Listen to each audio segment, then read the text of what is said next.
Hello, welcome to 8.9 News. I'm Costain. African faith leaders have issued an open letter to the Gates Foundation demanding reparations for causing extensive damage to Africa's food systems. The leaders point the finger at what they call the aggressive Gates Foundation push for industrialised agriculture. I spoke to Bishop Takalani Mufamadi from the Southern African Faith Community's Environment Institute. I asked him to tell me why faith leaders are demanding reparations from the Bill and Melinda Gates Foundation. Somebody can just look at it in face value and just say, these people probably they want a quick buck. But it's about the dignity of people.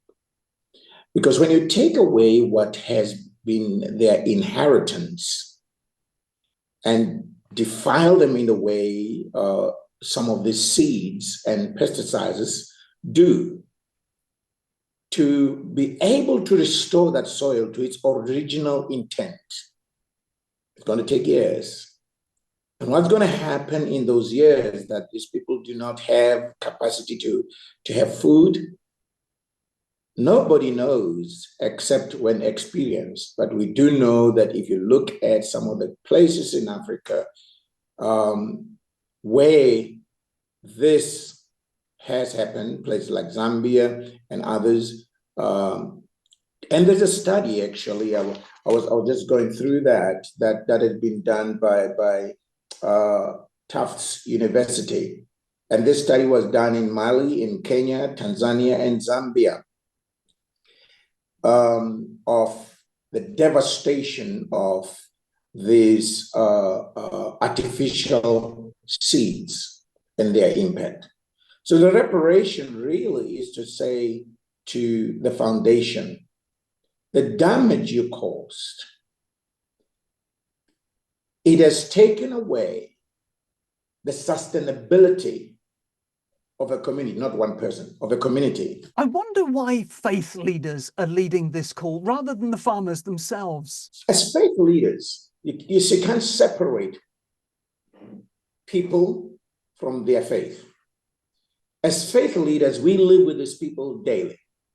So if we, as faith leaders or as a religious organization, see these people and we cannot help, sometimes you have to help by placing food on their table. Sometimes you have to do your welfare programs. Sometimes you yourself don't have enough resources because you depend on the mercy of donations also. So if we do not voice that, we sink with our communities. We voice it because we want to see a healthy environment.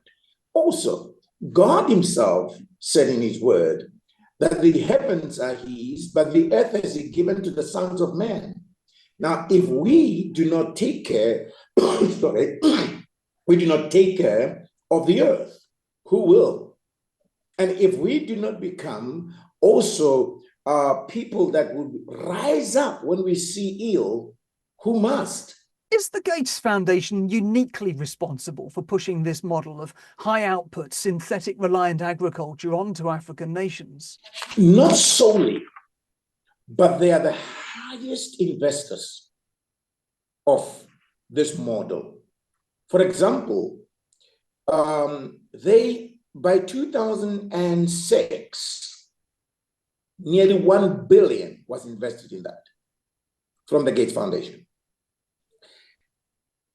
200 million recently, despite their own commissioned evaluation that shows that Agra is failing, they still committed and provided $200 million.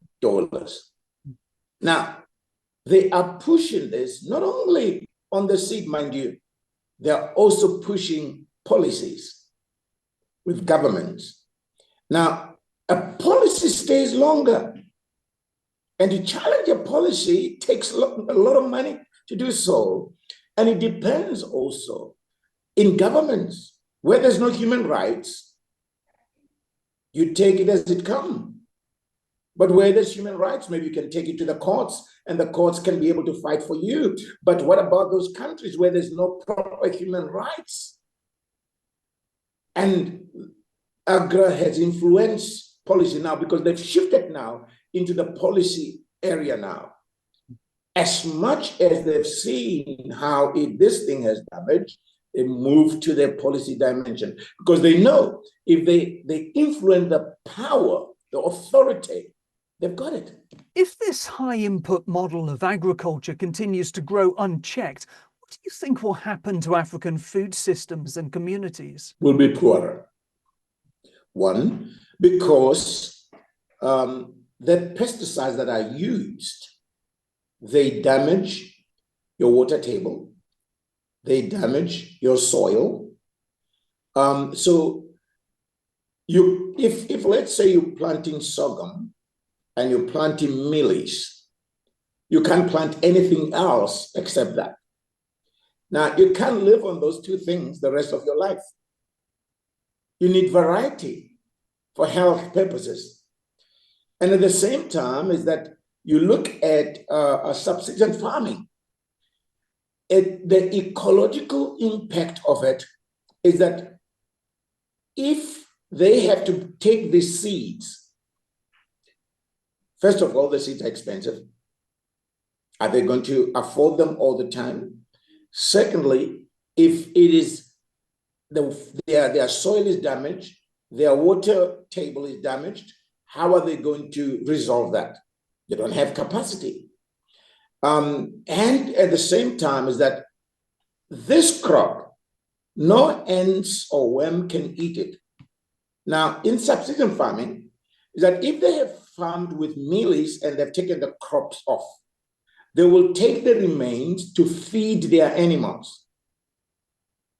Now, if there is things there that can affect, with the research that has been shown from some of the studies, is that it can cause cancer. Now, imagine then you give your animals the same product that worms can eat, and you give it to your animals, and it can poison even your meat source, your protein source. So it is far bigger and wider than sometimes we could even comprehend. That is why sometimes playing God, it's a painful thing because if they remember that it's not Bill Gates per se, he got researchers, he got people that are advising him, he got people that are also have developed these seeds. They knew the pro and the cons of these things, but they pushed it because of they looking at theirs was to say there's food shortage. This will be an answer for food shortage, but they did not expose the fact that this so-called the messianic food product can also be a devilish food product. It can be destructive, if you want to put it that way. So we need to be able to pause and ask ourselves, why when you sell us a product, you don't tell us the good and the bad, and we make choices? What is it, do you think, that makes the Gates Foundation so powerful in the policy world? They're influential economically. They're influential with governments in as far as contact with governments. They invest a lot of money in different things, which governments sometimes get blinded. They invest in AIDS programs and other health programs. So when they come with some of the things, because of the other programs that they deal with, it is easy for them to say that, oh, they've got a great answers for everything, but is it so? It's not. They have been destructive, and no one challenged them for years. Now, they must hear your criticism. So what is it you think that's driving the Gates Foundation's policy positions? They might probably, in their own world, trying to mean well. But I think, just like colonization, You speak over the people, you don't speak with the people. Like colonization, you do it for them, you don't do it with them. Like colonization, they respect you, the master, but you don't respect the subordinates. And that's a problem.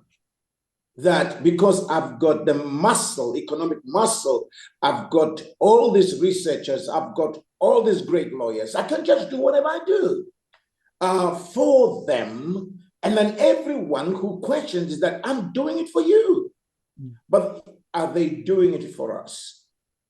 And that's where I feel we are misled. Colonization does not stop. And you know, I'm going to give an analogy that is silly, but give and take, understand it.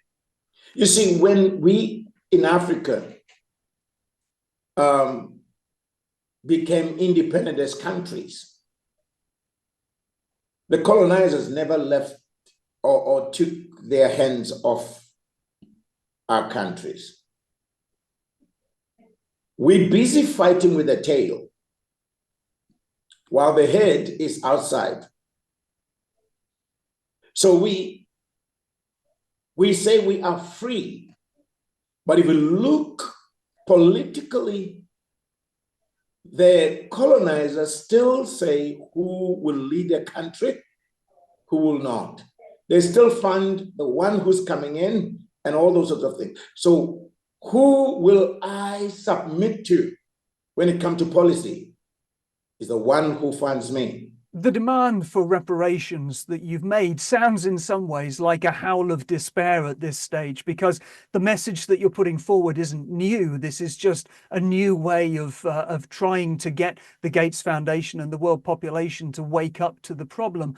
Are there programs or movements now in Africa that are making any headway in terms of winning the case for the alternative for agroecological and regenerative food systems in Africa? Somebody just asked me in the last interview, how much do you want for reparation?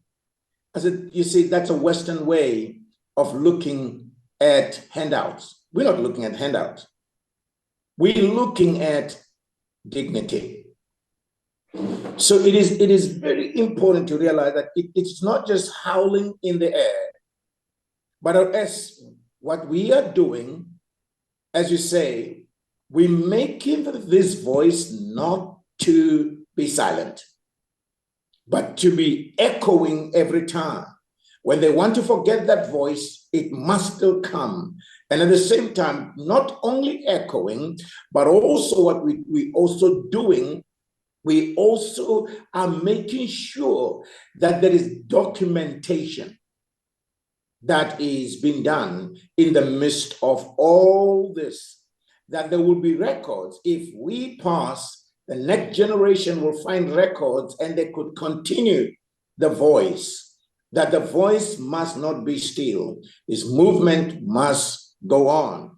For me as a person, I believe that we have seen the systematic degradation of farmland sponsored by international philanthropies. And that's where they hide, philanthropy. They say, no, we are philanthropists. We came here to help you guys. And they are the so-called bilateral donors and on agrochemical and biotech companies who promote hybrid and genetically modified seeds, chemical fertilizers and pesticides used in our areas without our permission. Industrialized scale of agriculture. The thing is that what about that mother that raised the children with that small farm in her place? But the thing is this, her water is going to be polluted, claiming that they are the messiahs for food security to the poor, but has failed to deliver better food system and food sovereignty, because that's where the people are crying and are saying, listen here, we want our food security, our food sovereignty. The approach of growing food involving problematic, immoral practices and harming of our soil, polluting of our environment, and favor large landowners and big agribusinesses has been pushed on African life and lifestyle by Agra. And Agra has been funded billions by the Bill Gates Foundation and other such associates.